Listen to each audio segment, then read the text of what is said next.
Paramanandam Paramasukadam Kevalam Gyanamurtim Dandvaiti Tam Gagana Sadrisham Tattvamashadi Laksham Ekam Nityam Vimalamachalam Sarvadi Sakshibhutam Bhavatitam Triguna Rahitam Sadgurum Tan Namami. Om Shantihi Shantihi Shantihi. We salute the leader of our souls, through whose grace our ignorance is dispelled, who is beyond good and bad, pleasure and pain, life and death, and all other pairs of opposites. We recognize that one as the only witness to the changing phenomena of this universe. May we, through that grace, go beyond darkness and illusion, and realize the truth in this very life. Om, peace, peace, peace. May peace be unto us, and may peace be unto all. Om, Hari Om, Hari Om, Hari Om, Tat Sat.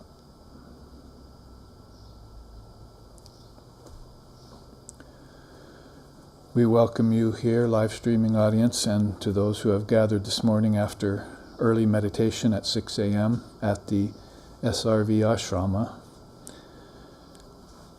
And we are beginning our Sunday with Satsang, and it is live streamed. And this afternoon's class also on Tibetan Buddhism and Advaita Vedanta will be live streamed. Last week we were not live streamed because we were on retreat, Zen Buddhist retreat here at the ashram, and taking the teachings of Mother India as she manifested herself through wisdom, through all the generations, through China into Japan, in the form of Zen. And we had very salient experiences around that retreat, and they continue to feed our meditations. And that's what Satsang is designed to do as well. We want to give humanity every chance to air the questions in their mind, the questions about ordinary life, earthly life, worldly life, conventional life, even weekly religious life can be answered by regular means, but the really pressing questions, the deep inner queries that come up in the mind when it's in the throes of its deepest contemplations, are rarely spoken and also have a hard time finding answers in the world. So questions like the 5 W's, where, what, when, why, and who, we tend to take deeply, and that means basically time, space, causality, name, and form. Or, as in Sanskrit it's called, Desha, Kala, Nimitta, Nama, and Rupa.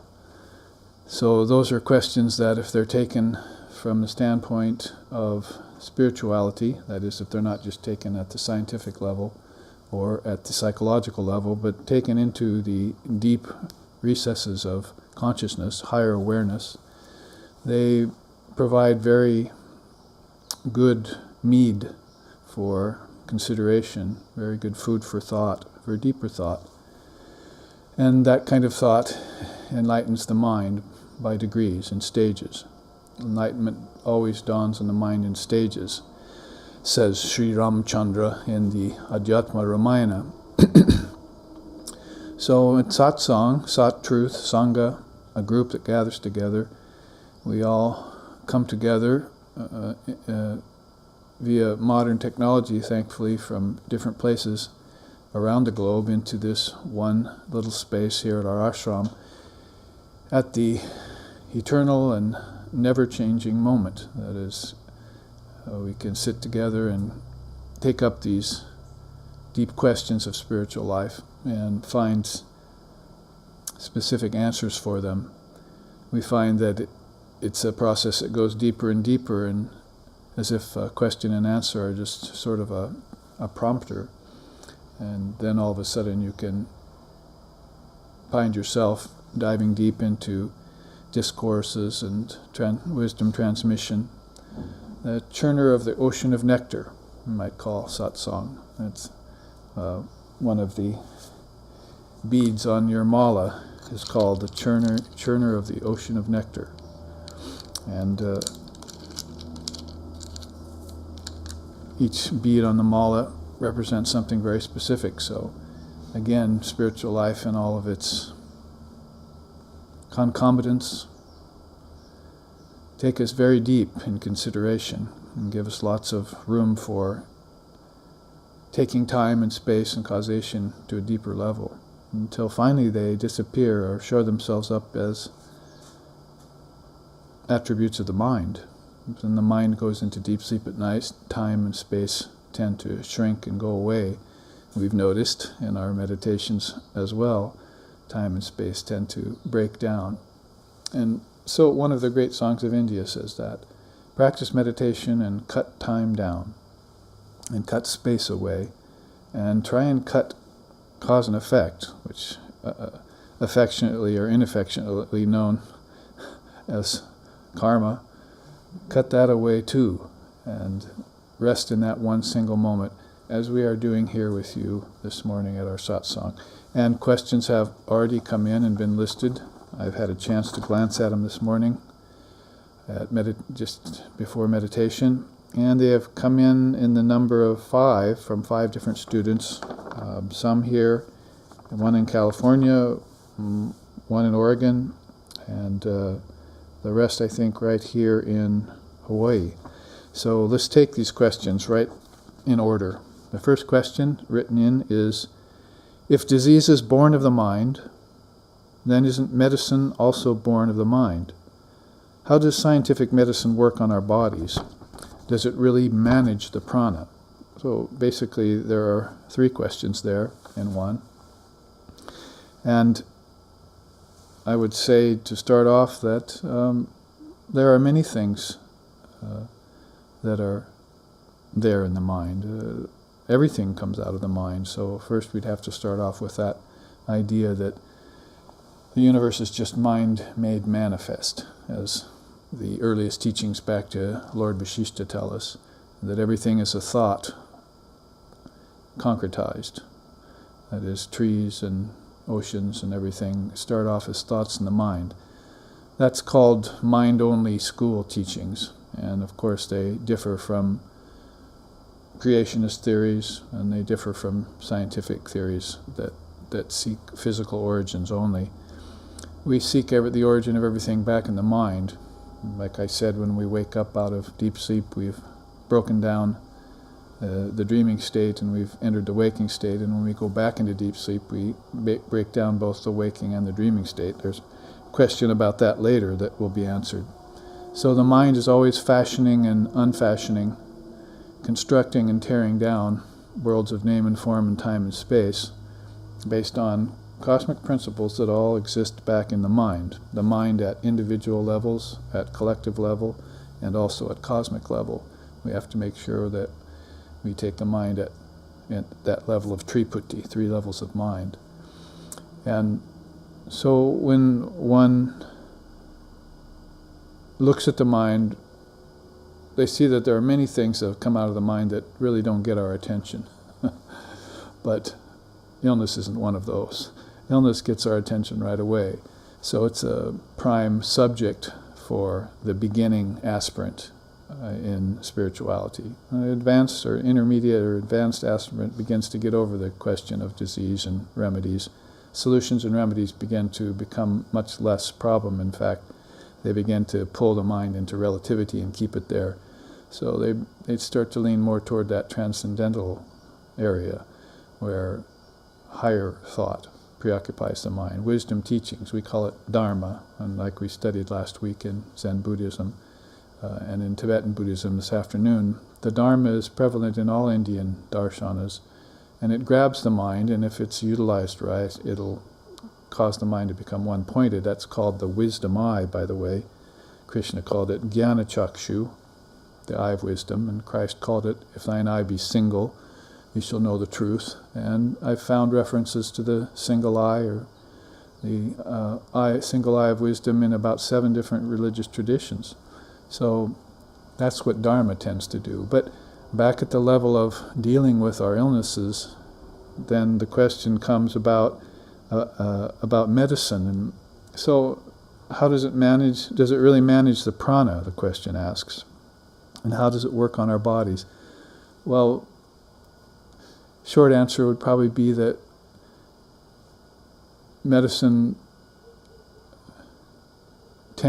scientific medicine tends to work on the effects and not on the causes. And in the greatest teachings, the ancient teachings of India, the idea that rebirth is the first disease first comes to the mind. That's a teaching from Lord Vashishta, one of the earliest holistic healers of all times. It was many, many thousand years before Patanjali came along with the yoga system. Everything from his teachings on health to samadhi, everything in between, was a very thorough system that he had systematized it all into 8 limbs and many, many concomitants again. But the idea that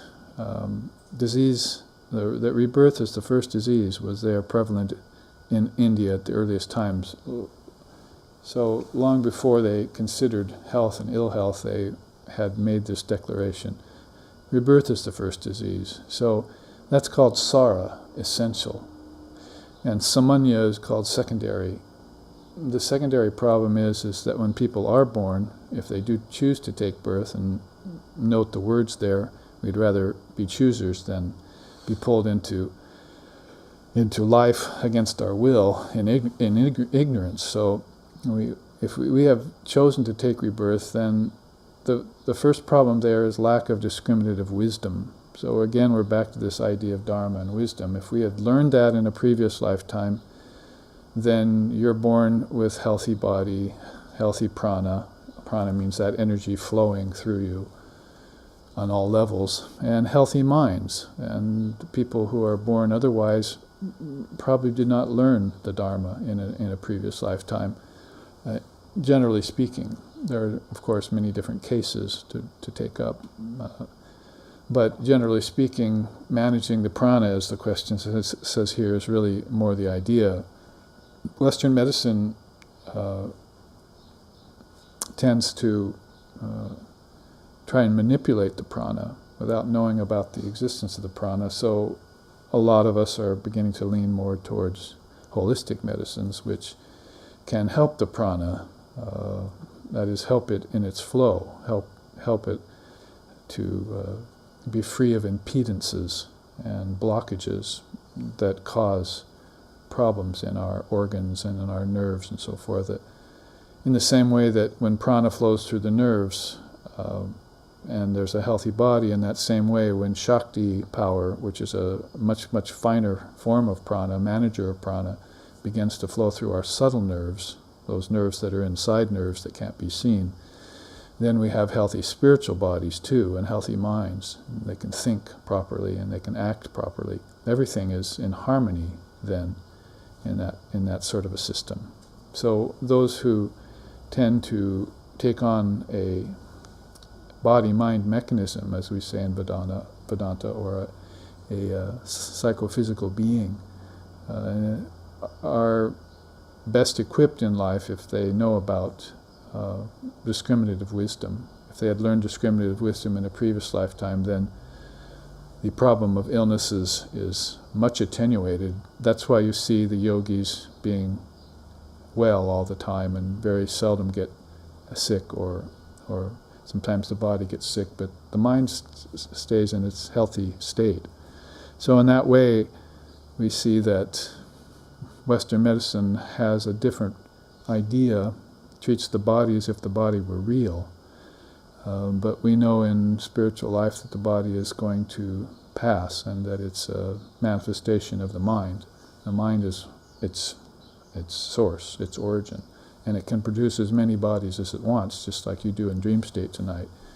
You can be in many different bodies and destroy that body and create another one and move through the dream state in that way. It's one of the levels of your consciousness.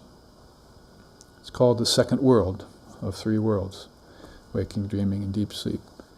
So a healthy being then can use the prana so that very little medicines whether they be allopathic or homeopathic, are needed. And that's the ideal thing, is to manage the prana, to control the prana, to master the prana, which is why you begin breathing exercises in most spiritual traditions in India. Is they want you to even out the breath, and that's, your in-breath is like your waking state, and your held breath is like your dreaming state, and your out-breath is like your deep sleep state, or birth, life, and death. So the breath symbolizes so many things, so many other triple teachings in your being. The A-U-M of the word, Om, and those kinds of teachings are there, the three bodies. So prana left to its own devices and mastered then is, of course, a superior way. But there are uses for scientific medicine. It's just that it treats the cause of things rather than the effect of things rather than the cause of things. And one can then go to a higher source, one's own willpower, to manage the prana and not have to depend so much upon medicines for every little thing. And be in a more natural state of mind. But the point I'm bringing forward in regard to all three questions is that disease, the first disease is rebirth. So if we can, number one, either transcend the body and not come back to it again, that's one choice. And number two, if we do come back with discriminative wisdom that we've learned in a previous lifetime. That discriminative wisdom will require you to have mastered the prana, by the way, because there's an upward moving prana that causes your thoughts to soar and be inspired, and causes your intelligence to be revealed, and that jnana wisdom inside within you. So that kingdom of heaven within you, all of that is based in wisdom. So if you come armed with discriminating wisdom into the body, then you'll be pretty much free of diseases anyway. And any diseases that will come to your body, you'll be able to transcend them. Like the father of yoga says, if you get an illness or something, if the yogi gets an illness, then he never says, I'm sick. He just says, my body caught a disease, caught a cold or whatever, you see. But I'm not that cold, I'm not that disease. So automatically there's a detachment that's built into the process. So that is really leaning towards this prana, the question about prana, which is infusing everything, thoughts, movements, body and its various functions. That prana is an all-important key that we're rather missing in the West in modern times. It's a missing link to not only health physically, but to mastery of mind, control of mind and mastery of mind, and then attainment of realization of truth and higher wisdom. There's another question here. This question says, how can a spiritual aspirant such as myself, who is just learning discrimination and correct spiritual attitude toward the world and towards others, tell when we are fault-finding or merely calling a spade, as the saying goes? Are both an error due to ignorance? So I think the questioner here is asking about viveka, discrimination, and then judging or finding fault. There's a saying by Holy Mother Shisharda Devi that do not find fault with others, learn to look into your own faults. It was one of her last messages. And so there's that idea about judgment, and then there's the idea about discriminating wisdom. And he asks, are both an error due to ignorance? No, actually, the viveka, or spiritual demonstration, is a flat-out determinator. It's basically, it will solve all questions because of its neutrality. Spiritual discrimination doesn't judge. In other words, the idea of superior and inferior isn't there in spiritual discrimination. Spiritual discrimination is just looking at the situation as it is. Like you say here, calling a spade a spade. So you see everything without judgmentalism, without condescension, and therefore that is the main difference between spiritual discrimination and finding fault. Finding fault will, of course, be something that is a mala, or an imperfection. There's a tantric teaching about the 16 evolutes of Maya. One of them is Tarkika Buddhi, the intellect that finds fault with everything.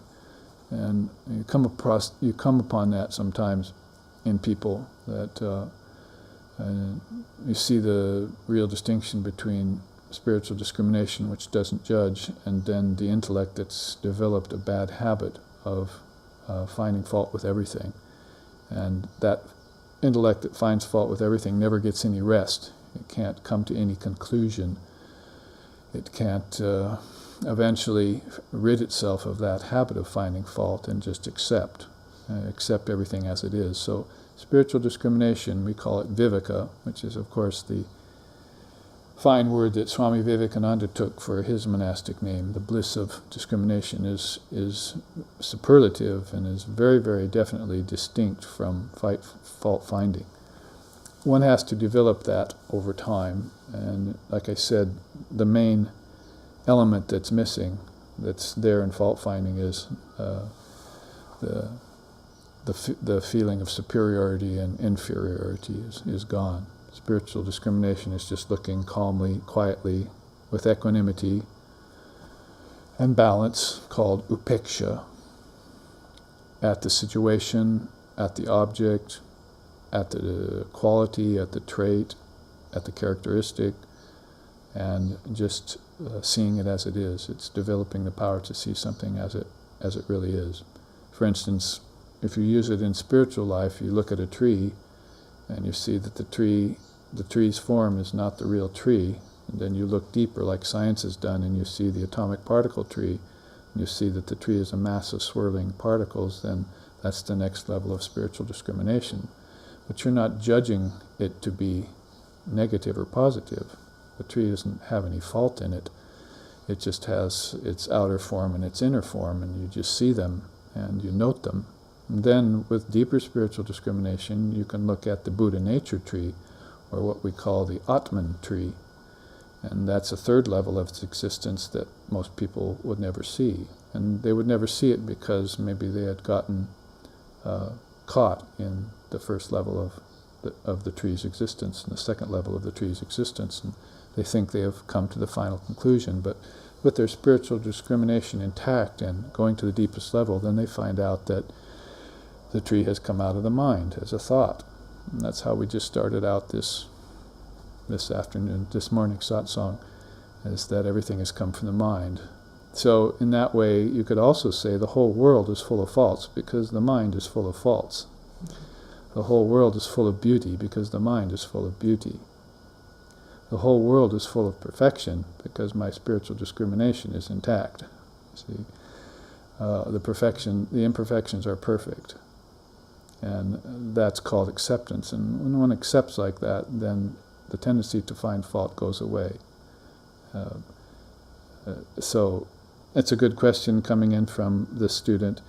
And yes, go ahead and call a spade, and at the same time keep free of that element of superiority and inferiority as far as the ego is concerned. And then the spiritual discrimination will be ripe and ready, and you'll be able to look at anything and see the truth in it to the deepest level, not just on the surface level. Now another question comes in. If one fulfills desires through devoting himself to an illumined soul, can one break the chain of incarnation? Yes. Next question. Of course, fulfilling desires only happens in the Dharma. So that's another way we bring up the teaching of the Dharma, because you can't fulfill your desires in the world, because the world, it's like feeding a fire. You see, if you haven't understood or gathered this discriminating wisdom together yet and used it in the world, then you can't make distinctions like good and bad, or some people, it seems like they don't even know the difference yet between what to do and what not to do. And Krishna marks that in the Gita right out the beginning in the early chapters. Must discriminate between karma, akarma, and vikarma, what to do, what not to do, and how not to do anything at all, how to actually act without creating any karma. Those are 3 different levels of doing and non-doing. And that will give you again the 3 levels of a thing that are most efficacious for your health, for your spiritual health and your mental health. Your body will follow along after you have that kind of superlative health in the mind. The body will follow along. So that's why people are born with pure minds, like Sri Sharda Devi, the Holy Mother. I just said Sara means essential. The essential thing you need to know is that birth is the first disease. That's the way Vishishta puts it. So Sara is essential, so she's the essential being. She was born with a pure mind. She's a manifestation of Divine Mother. And so therefore that illumined soul that's born like that doesn't have to contend with a lot of illnesses and problems and imbalances, and whether they be of the body or the prana or the mind or the spirit, they're all gone. They're born with a pure mind. So we'd like to try to maintain that pure mind, because then everything else will follow as a matter of course. There again, you could say the difference between scientific medicines and psychology in the Western sense, working from the outside in, and the idea of being born with a pure mind, having everything under control before you set up your life. It's called conscious rebirth. So back to this question, yes, one of the ways, and one of the ways which most people use, Christianity calls it you get to the Father through the Son, is to follow an illumined soul, like an incarnation, a divine incarnation called an avatar, or a great soul, and devote yourself to that Ishvara soul. It's called Ishvara, means the chosen idea. So you devote yourself to that soul, and you think about him or her, Sri Ramakrishna or Holy Mother in our case, day and night, and you offer all your actions into that. I see the next question has to do with sacrifice, so that plays in here. You offer all your actions and all your thoughts and all your deeds into that great cause of all things, that great Ishvara, God with form, sometimes they call it. And therefore your mind, body, and actions get purified by degrees as you do that. You have a higher ideal, and that higher ideal begins to become you. And that happens through dedication, through devotion, as it said here, and that's one of the best ways of attenuating or neutralizing one's desires, or if you wish, fulfilling one's desires. There are about 9 different ways to deal with desire according to our tradition, and 3 of them are impossible. That is, they don't work. One of those is trying to fulfill yourself in the world, because the world is empty of fulfillment. People don't learn that for a long time, sometimes many lifetimes, but in one lifetime, if you learn that lesson that the world can't fulfill you, that all fulfillment is actually in you, in your soul, and the world has also come out of you and your soul, out of your mind soul, that is, then you'll have made a huge step in spiritual progress, just with that one realization alone. So that can be brought to bear quicker by dedicating yourself to a Ishvara, to an illumined being. What Buddha is to the Buddhists, and Christ is to the Christians, and Krishna is to the Hindus, and Muhammad is to the Muslims, and so forth. That represents an ideal for millions of people. And those are all facets in one gem called Almighty Father, or Brahman, or Allah, Buddha nature. And those are all doorways and pathways leading to peace. Everyone talked about peace. Muhammad, may peace be upon him. Jesus Christ, peace. The Hindus, peace 3 times. See? So everyone's interested in peace. Holy Mother You need peace of mind first and foremost. So how can you fulfill your desires if you haven't got peace of mind? They will just continue to come back at you, and you'll attempt to spin your wheels and try and satisfy yourself in the world. But when you learn that one lesson, then that desires are only satisfied within, then one of those routes that you take within is towards Ishvara, the highest ideal.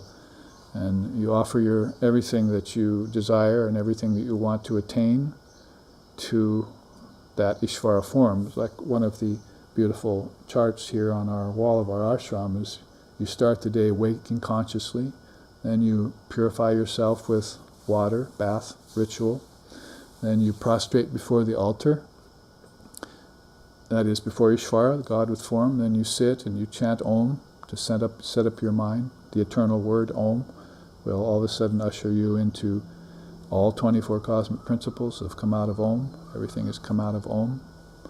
And then finally when your mind is set, then you pray for fulfillment. See, that is actually offering your desires to God right there. May you grant me exactly what I need, not what I want, but what I need.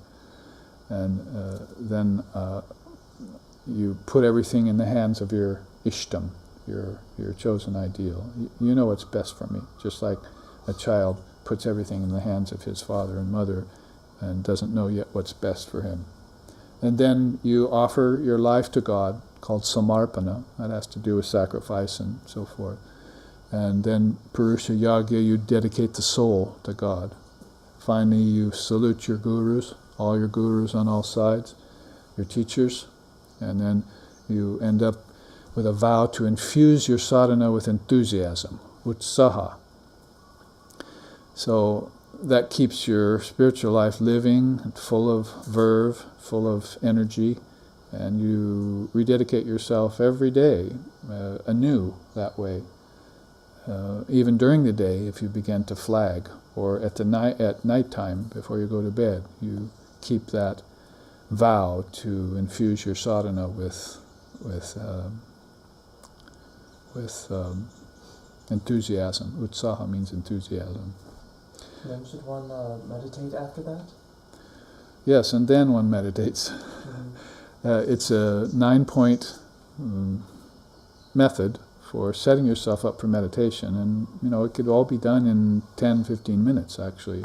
It's not like something you have to take a long time to do, but once you get the order down, then you spend a few minutes on each one of those things. Rise, wash your hands and face, sit, and go through the whole process. And then you've dedicated yourself rightly, it's right perspective, like the Eightfold Path, and then you sit in meditation at that point, and you do your japa, your mala, with your beads, as we were saying, and meditate on God with form. And then you leave some time open when your mind is very calm and quiet to meditate on God beyond form. So it's a very comprehensive and complete way of approaching and activating your spiritual life, leading a dharmic life in the world. And there again, it's all based upon this Dharma. So you fulfill your desires in the Dharma, and you offer yourself to your highest ideal, and that is the way to God through form. Get to the Father through the Son. And that leads into the next question. The question is, many times over the years, I've heard you speak of yagya, sacrifice. I know that it is important to live one's life as a sacrifice, and whenever I see someone who is actually living this way, it is always inspiring. In the Bhagavad Gita, Sri Krishna says, I alone am adiyagya here in the body. In the commentary on the same verse, Swami Chidbhavananda makes these beautiful statements. Wherever adiyagya takes place, the presence of the Lord is patent there. And this is due to their having made oblation of themselves into the sacrificial fire of Ishvara, as we were just talking about. This is the sublimest act that a human being can ever do. So he cites the path of Ishvara as being the highest path of God with form. Then the question completes, please speak on a deeper level, inner meaning of sacrifice, the appropriate way we should have our place and relationship within the world, and how we can learn to live and understand this Dharma more deeply. Well, that could of course take hours and hours if I were to speak deeply on it, but in the time that we have remaining for us this morning, and one more question we have to answer, we could say that one probably should take up the Gita and read about the storehouse of Vedic sacrifices, because Sri Krishna pretty much reads the riot act on it and gives you a whole list of kinds of sacrifices which people have been known to do. And all of them are dharmic at least, and some of them are even transdharmic, that is swadharmic. Some, like as mentioned here in the Gita, give themselves to Ishvara completely, that's it. They just put their whole self into the hands of their ideal. A good way of example would be Sri Ramakrishna giving himself entirely to Mother Kali. And because he did that and attained her, then he could understand all religions and all languages. That is, all the languages of the spirit were open to him because he had given himself to Divine Mother Kali and put himself 100% in her hands. Sometimes he said 120%. So he lived in her, thought about her, did a 12-year sadhana that included concentration upon her, and held her as his chosen ideal. Ishvara in this case means Ishvari. The feminine form would be his ideal in Mother Kali. Although Mother Kali, of course, transcends male and female, so eventually you'll get beyond that duality too. But the form is still there, but it's the subtlemost form. So it's not an impediment, and it's not a crutch or any of these things people pseudo-Advaitists talk about. You see, it's very, very well beaten path to salvation. Salvation at least, and they say that if you get to the Father to the Son, you go from salvation to liberation, and you know your formless essence. Coming back free of disease is one thing, but knowing your formless essence that is always diseaseless, where disease has no place, is of course an entirely different thing. So the difference between salvation and liberation is marked there in the Indian scriptures. It's a good distinction to make. That's where you're using your discrimination. You don't need to find fault with salvation. You just need to discriminate higher and find that there's something called liberation. But salvation is a beaten path. Like, for instance, Holy Mother used to say, people would say, too much rites and rituals going on here in India. And then she would say, but people have been getting to God by rites and rituals for thousands of years, and you mean to take them away from them? So until you can float in space, that is, until you don't need any ground to stand on, and that takes a lot of doing, then you need to have God with form. But as soon as you can float away into your formless nature and you feel comfortable doing that, then you can take the rug out from under people, the rug of God with form, but not until. And besides, you've seen this world, how many millions, billions of souls are coming into it and leaving it. It seems like this world is here to stay as a transitional place between ancestors and humans, and of course animals and insects and other forms of life too are always coming in and out of this world. So it seems to me the path with God with form towards salvation is always going to be there. It's one of the eternal paths. Maybe that's why Krishna talks about the path of the sun and the path of the moon in the Gita as the two eternal paths. Eternal paths mean they're both always going to be there.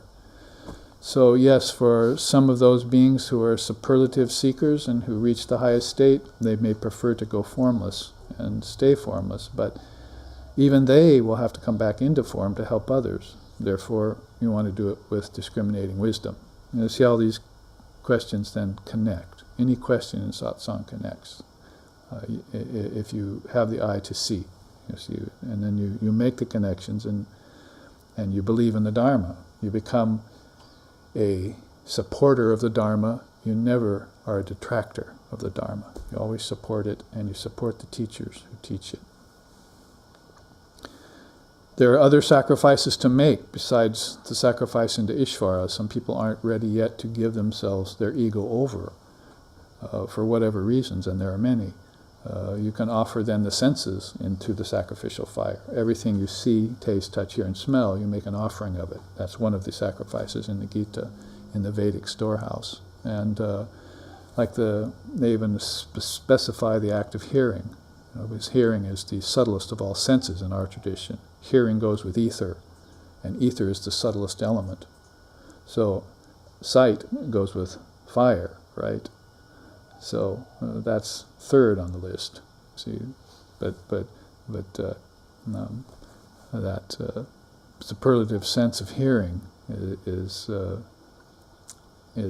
connected to the truth, connected to wisdom, is connected to the Dharma, connected to the ethers and the vibrations that are passing back and forth between teacher, preceptor, and disciple or student. So that being the subtlemost, then you can offer the sense of hearing, all sound, into God as a sacrificial fire. See? Other people offer their food. Krishna says in that same chapter, you should read it, about the storehouse of Vedic sacrifices. Some people offer their food. So before they eat, as they take the food, and after the food, they'll offer their food back into Brahman. That's a fairly common sacrifice, but sometimes it doesn't go very deep. See, if you just sit there at the table and say, thank you, God, for this food, and then start eating, and that's all you do, then you've missed many, many different levels of offering the food, many benefit you get from making food a sacrifice into Brahman.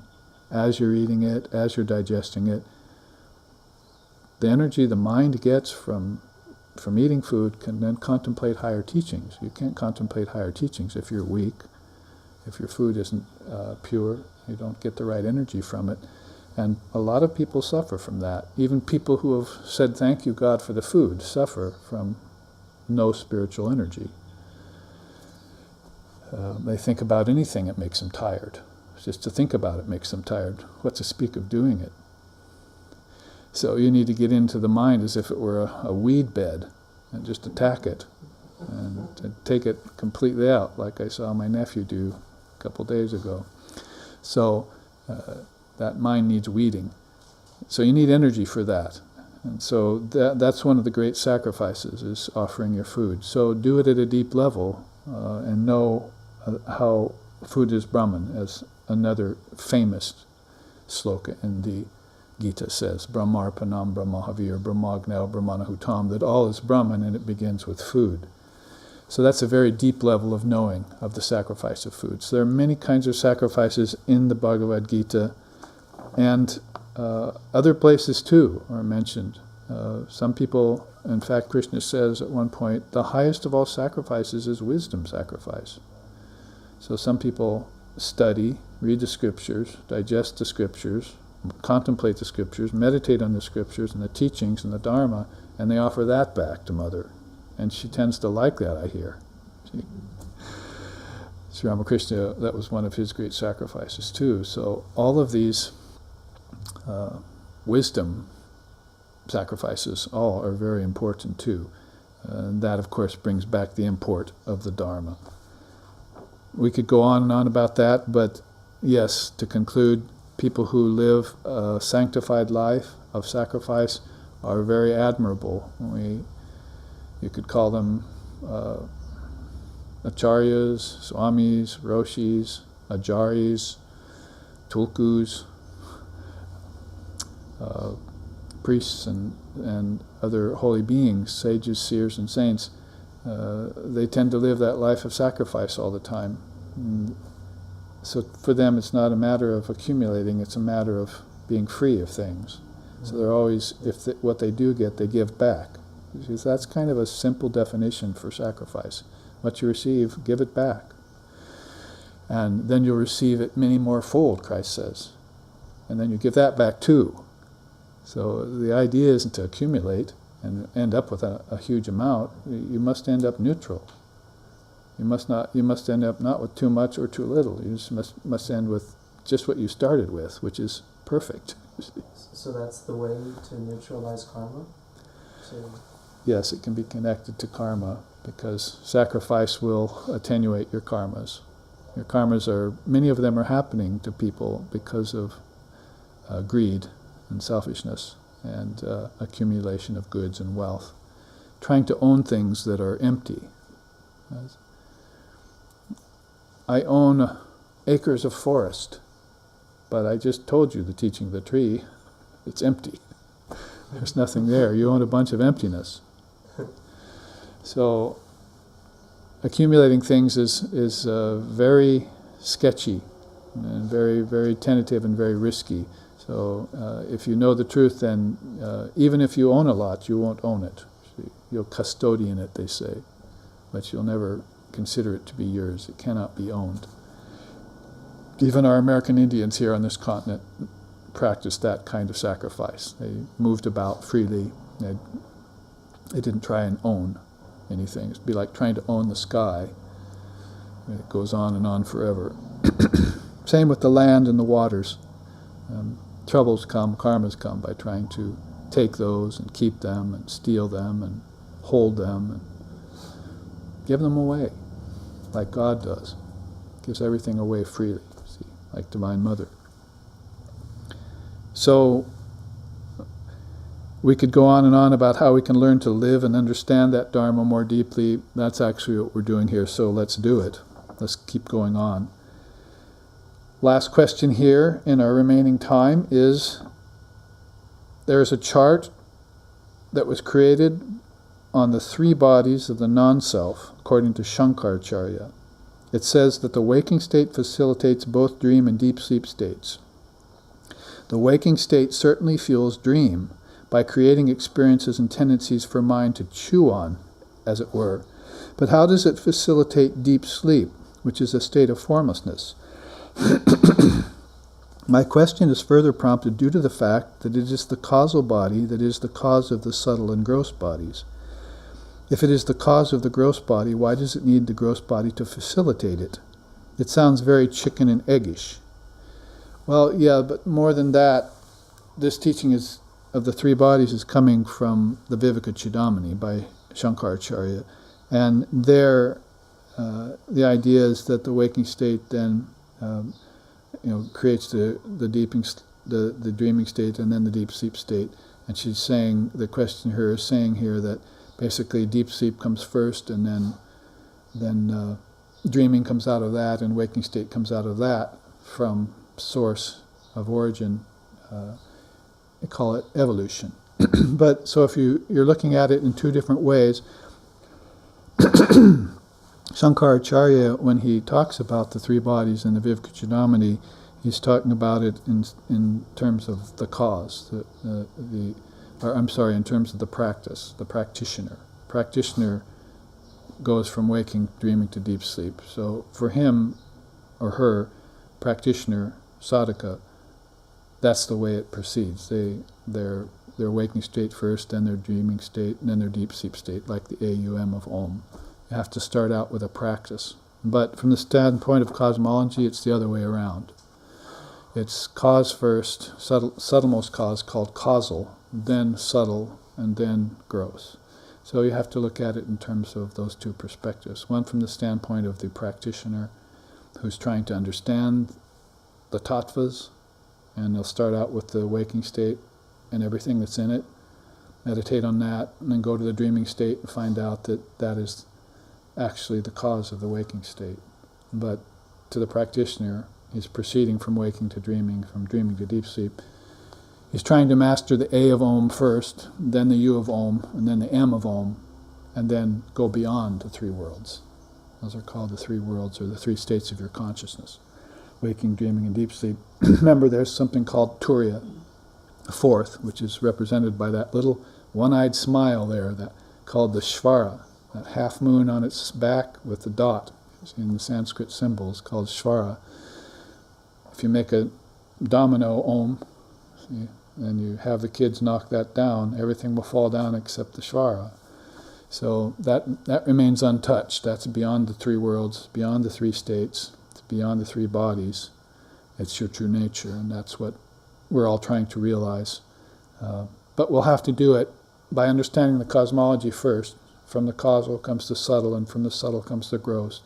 And then we'll have to go the other direction, from outside in, and prove to ourselves that we can get from waking gross body into our dream state, and then into our causal state, and that's called involution. So evolution and involution is always going on so long as the soul is transmigrating, taking births in different bodies, gross, subtle, and causal.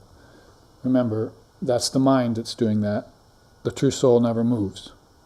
And there's where the beauty of Advaita Vedanta, the non-duality they call it, comes in. That's something you should have learned at the very first, the outset, and then you can understand the cosmological process on top of that foundation. So that's why Sri Ramakrishna said, learn this one fact to the young Vivekananda, Narendra, and keep it in your wearing cloth and remind yourself of it every once in a while by taking it out and looking at it.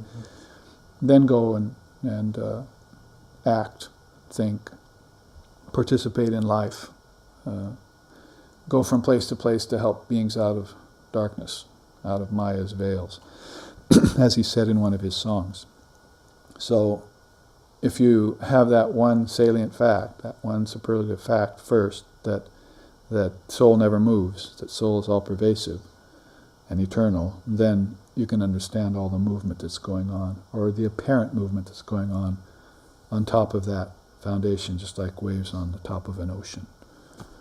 So, very good question here, but that answers it. Cosmologically speaking, from the inside out, and from the standpoint of involution, or the soul's gathering of wisdom, and its gathering of wisdom in order to get enlightenment, it moves from the outside in. So that has eaten up our time, but we'll always be in self-inquiry as we go out into the world. We'll take these teachings with us and live a life which is beneficial to all beings and to ourselves as well. So here, let's end with that chant. Om Bhadram Karnebihi Shrinayama Devaha Bhadram Pasyema Akshabirya Jatraha Stirai Rangaishtushtivam Sastanuvir Vyashema Devahitam Yadayuhu Swasti na Indra Vrida Shravaha Swasti na Pusha Vishwadevaha Swasti nastarksho arishtanemihi Swasti no brihaspatir dadatu Om Shanti Shanti Shanti. May we see with these eyes what is good and spiritual, and hear with these ears what is noble and uplifting. And may we, while worshipping the Lord and Mother of the universe, live a life which is beneficial to ourselves and to all other beings.